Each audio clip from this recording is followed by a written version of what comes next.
Welcome to Strickland's and Friends. Today we are making granola, and that is one of Dr. Strickland's favorite breakfasts. Very much. So let me fix your hair here. You got your little cowlick going on there. Okay, so we needed to put a granola video up to show you guys how to do this, and it's not hard at all. It does require a lot of ingredients, it seems like, but it's really not a hard process to make your own granola, and it will be healthier than what you can get at the store. So I've seen granola at the store that it seems like it's always got a lot of oil, and I've even seen some that have egg whites in it, which is kind of weird. But I think it's egg whites that like maybe hold it together and help it be clumpy. So some people like granola that's like all in little pieces, and some people like big clumps. So we can show you how to do that, you know, both ways with this. So we have 4 cups of whole rolled oats, and these are actually the extra thick whole rolled oats because they were on sale.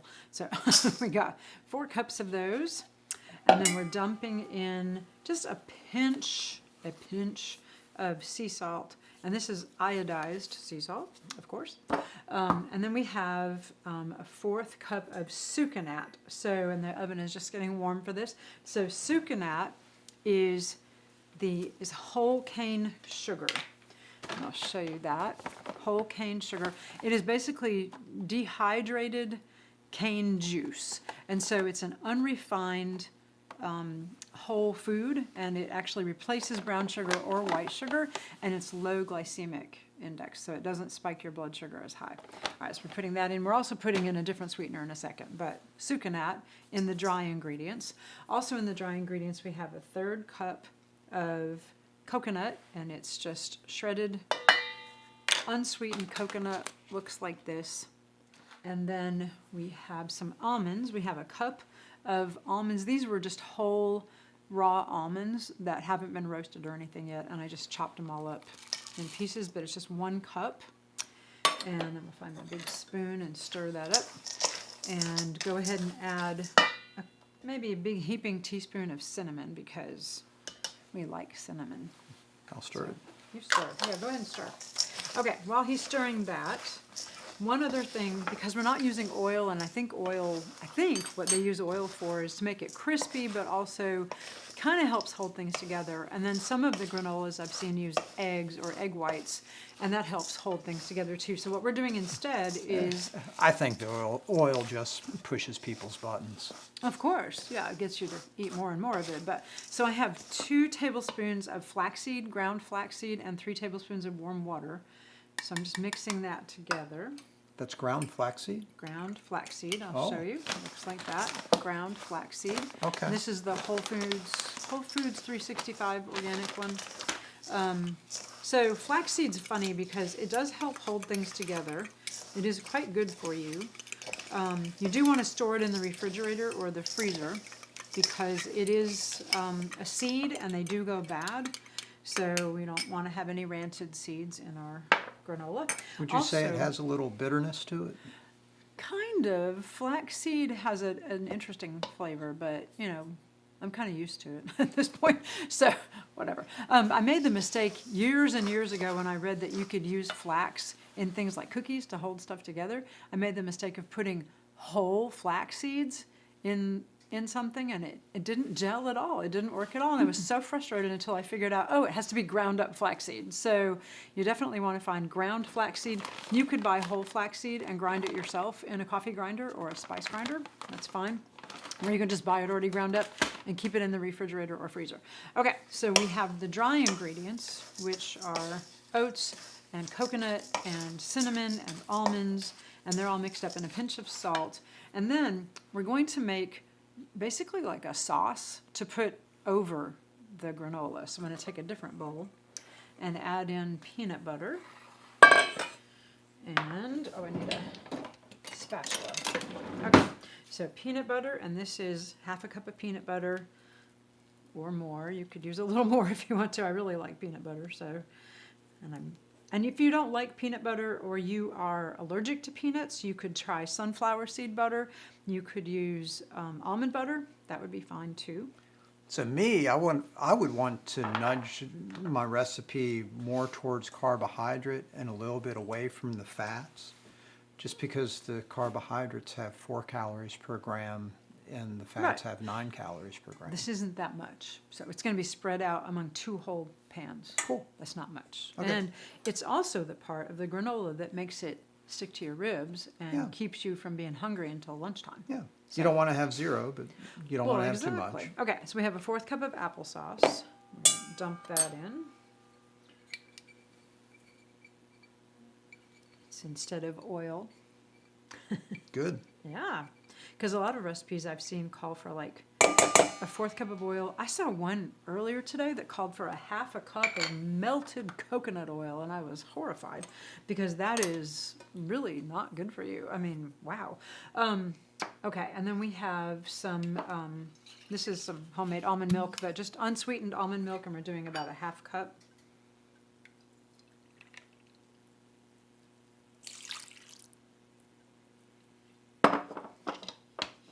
And 2 tablespoons of vanilla. Just vanilla extract.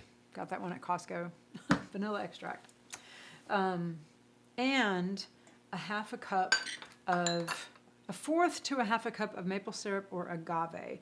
And I'm using maple syrup because it is the fall and maple flavoring. That just sounds like a really good thing to have for Sure. a fall breakfast and a fall granola. All right, scrape that off of there so we can get every bit of that yummy goodness. And we're gonna, whoa, whisk that all up. That may take a second. You could always melt the peanut butter in the microwave or on the stovetop for a minute too to get it a little more blendable. Okay, so once that's all mixed up, then we're gonna stir in the flaxseed and water combination. We were just waiting for it to become really gelatinous. Flax is a really weird thing. When you add water to ground flaxseed, it becomes like an egg. It's all, yeah, see, it's not even moving. You probably flip it Not upside. liquid. Yeah, look at that. Oh, that's great. Isn't that crazy? Look at that. Stuck in there. Okay. So that's pretty well ground up. Except for, okay, there we go. We got it. All right. And then you can see that's very, very thick. Probably more thick than egg white would be. Okay. And then we'll whisk that in here too. So the really cool thing about flax, when you use it to replace eggs, is that not only does it not contain cholesterol like eggs do, it can help lower your cholesterol. So, win-win. Yep. I use flax, 1 tablespoon of flax to 3 tablespoons of water mixed up and just set aside like that. When I'm making cookies, if I have a recipe that calls for an egg, I just use flax instead. Flax have omega-3s. Yes. You don't need fish for your omega-3s. No, of course not. It's right here, see? Look at that, 3,590 milligrams of omega-3 fatty acids, 960 milligrams of omega-6. And you always want to have like a balance of more omega-3s to omega-6. But yeah, that's amazing. A lot of omegas. Okay. All right, here we go. So that's all mixed up. And I'll need this, and that's all mixed up. Very nice. So I'm going to dump the wet ingredients over the dry. This is the fun part. See if I can get her in. Oh, there she is. Silly girl. All right. She will be hanging out by the bottom of the oven by the time this is done because she thinks it smells really good while it's baking. So, all right. She likes granola. Apparently. Never let her have any, but she likes the way it smells. I think you'd fight her for it. So. Okay, so we're getting that all coated with that sauce. Oh, and I know I put that 1/3 cup of coconut, shredded coconut in here. If you don't like coconut, just leave it out. It's fine. But we just like coconut, so. Okay, and then you're going to spread it out on these rimmed baking sheets that have the edges around them, because when you go to stir it, if it's one of those flat cookie sheets without sides, your granola is just going to fall off the side, and then you'll be really sad. So don't do that. So we have 2 cookie sheets lined with parchment paper. Don't use wax paper. I made that mistake one time. Really bad idea, because wax melts. So don't We do make it. mistakes so you don't have to. Exactly. So yes, don't use whole flax seeds. Don't use wax paper in the oven. It's not a good idea. Okay, there we go. So I'm dumping half of this on here. We'll get that spread out, and then let me spread it out here. There we go. All right, just kind of spread it out. Now, what I was saying before about some people like their granola clumpy and some people like it more like, you know, small pieces. The way you do that is if you want it clumpy, when you go to flip this over, when it's about halfway finished with cooking, when you just flip it over. But if you want it less clumpy, you just stir it and break the pieces apart, you know, as you take it out to check it like halfway through.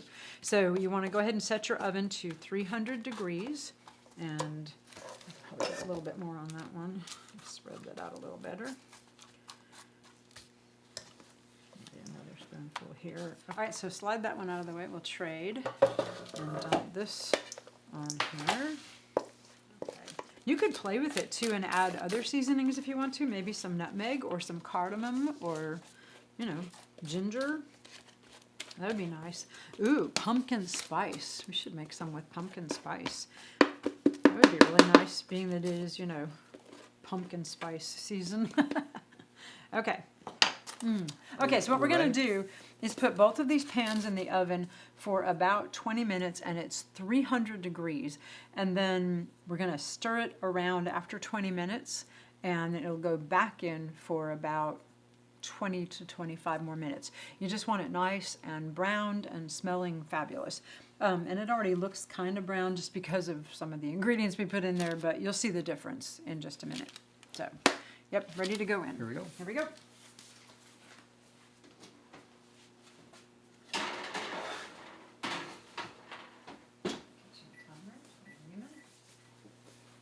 All right. All right. 20 minutes. And you could flip it over like that. Or You've you got could decisions stir to make here. Do you Right. want it clumpy or do you want it loose? Right. We were actually just having, what is it, intense negotiations about it? Because I want it to be able to pour out of a cup, because I'll have it in a cup in the cup holder of my truck. Right. So you can see how they're sticking together really well. And that that's looks the good. flaxseed doing that. Okay, so I'm going to put this one back in. If you'll take that one out. And I'll just pop this one back in the oven. Okay. Don't eat it yet. Okay. Let me flip those over. And I'll start making them more stirred around for you so they're not so clumpy. And so this one came off the bottom rack and the other one came off the top, and I've switched their positions in the oven. So this one's going to go back on the top. Got it? Yep. Okay, so we have 20 to 25 more minutes, and then we'll show you the finished product. And it's after that that you add things like raisins and other dried fruits. I tell you, there's something about oats. It already tastes healthy. Well, of course, it tastes healthy, but it's not granola yet. You gotta wait 20 to 25 more minutes. Here we go. All right. Alrighty, they're out of the oven, and you can tell they look browner, but they're really super hot, and I know that this guy has burned his mouth on them several times when I told him it's too hot and don't do it, but no, he does it They anyway. look good. Okay, so They smell good. they smell amazing. Okay, so we're gonna let them cool. We cannot add the raisins or anything else yet, so we have to, because that would dry out the raisins and make them kind of gross, so we'll just set them aside, set it down. It's good. And we'll be back in a little bit when they're cool and add it to a big bowl and throw in some dried fruit. All right. So the granola is now cooled, and It's been about half while an hour. Yeah. Half an hour since we took it out of the oven, so it's nice and cool. While it was cooling, I was left unsupervised. Oh, no. I can tell you that the little clusters of oats, they're not too hot. But the nuts, they'll be really hot on the inside. You could get hurt with those. Oh, you were in here eating it. Okay. So now the truth comes out. All right. So, no wonder it seems like there's less on this tray. Looks like you ate a lot of it. dump that in, and then you can set that down. Okay? And then I still have another whole pan of it over here. I'm going to break up some of the bigger clumps because he seems to like it less clumpy. So, but if you like the big clumps, leave them. Okay, and then I also have a bowl of about 1 cup worth of dried fruit, and this is raisins and cranberries. And he's just requested it to be half and half because he likes it a little more tart. So, okay. But if you'd rather have sweet, put in more raisins, less cranberries. You could also put in maybe some chopped dates, dried figs chopped up, any kind of dried fruit you like. Blueberries would be good too, dried blueberries. Apricot. Apricots, sure. But right now we're just doing raisins and cranberries. It seems kind of seasonal since it's, you know, fall. So, okay. So I'm going to put in about half of that.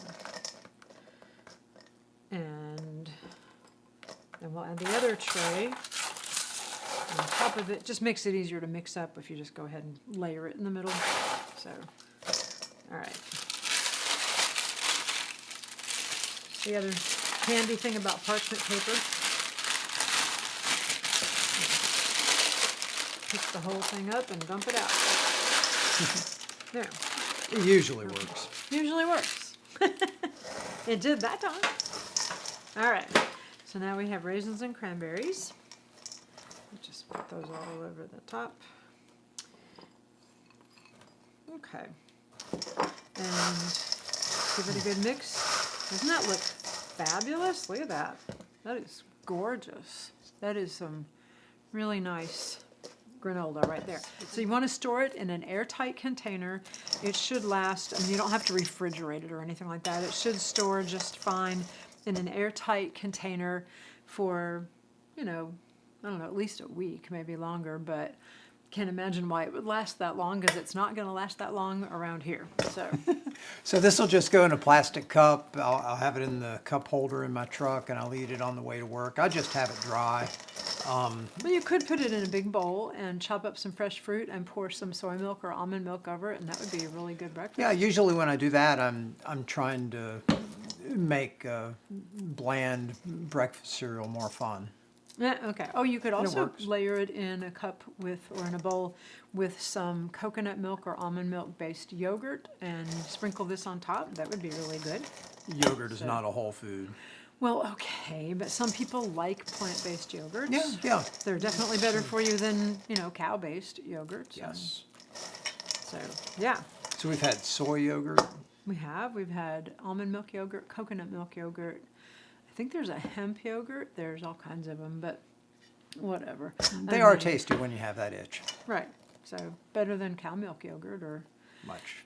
other animal yogurt, goat milk, dog milk, whatever. They don't make dog milk. Isn't that weird? They don't make dog So milk. is this ready? Uh-huh. It's going to be a good week. Well, it's not even going to last all week.